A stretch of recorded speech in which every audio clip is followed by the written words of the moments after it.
న్యాయం చేయదలుచుకుంటే ఒక ఆదివాసీ బిడ్డగా ఏదైతే జీవో నెంబర్ 49 మీరు మీ దృష్టికి వచ్చిందో లేదో మీరు గమనించాలని చెప్పేసి మేము అడుగుతా ఉన్నాం.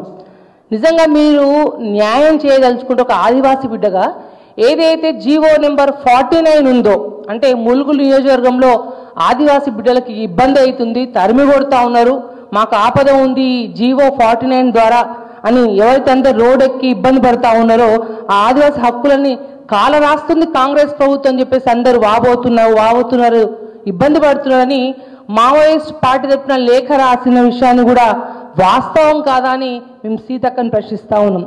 నిజంగా మీరు నిజంగా ఒక ఆదివాసీ బిడ్డ అయితే మీరు అధికారంలో ఉన్నది ప్రభుత్వం మీదే, మీరు క్యాబినెట్లో ఉన్నారు, నిజంగా మీరు ఆదివాసీ బిడ్డకు న్యాయం చేయగలిగేదైతే జీవో 49 ఎందుకు రద్దు చేయట్లేదో మీరు ఆదివాసీ బిడ్డలందరికీ కూడా మీరు సమాధానం చెప్పాలని చెప్పేసి మేము ప్రశ్నిస్తా ఉన్నాం. అంతేకాదు, మీరు ముందు గమనించాలి, ఇందిరమ్మ ఇళ్ల విషయంలో ఒక వాట్సాప్లో చిన్న మెసేజ్, ఒక కాంగ్రెస్ కార్యకర్త నాకు ఇందిరమ్మ ఇల్లు రావట్లేదు అని వారు వాపోతే కాంగ్రెస్ నాయకులు అక్కడ ఉన్న పోలీసుల యొక్క ఒత్తిడి మేరకు, వాళ్ళ ఇబ్బంది మేరకు ఆత్మహత్య చేసుకునే విషయం మీ దృష్టికి రాలేదా? మీ కళ్ళు మూసుకుపోయినాయని చెప్పేసి మేము ప్రశ్నిస్తా ఉన్నాం.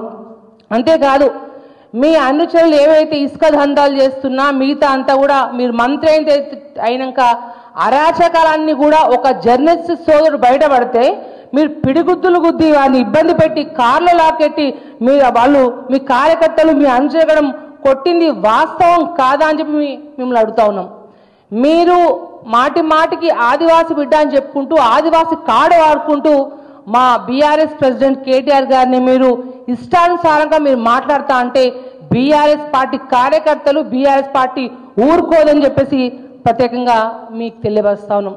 మీరు ఎట్లుందంటే ముసలి కన్నీరు గారుస్తూ ఇవాళ స్వాతి ముత్యంగా యాక్టింగ్ చేసుకుంటూ ఫేస్ పెట్టుకుంటూ గతంలో ఉన్న ధనసరి సీతక్క వేరు, అధికారం వచ్చినాక మంత్రి అయినాక సీతక్క యొక్క వేరైందనేది మీరు గమనించాలని తెలియవస్తా ఉన్నాం.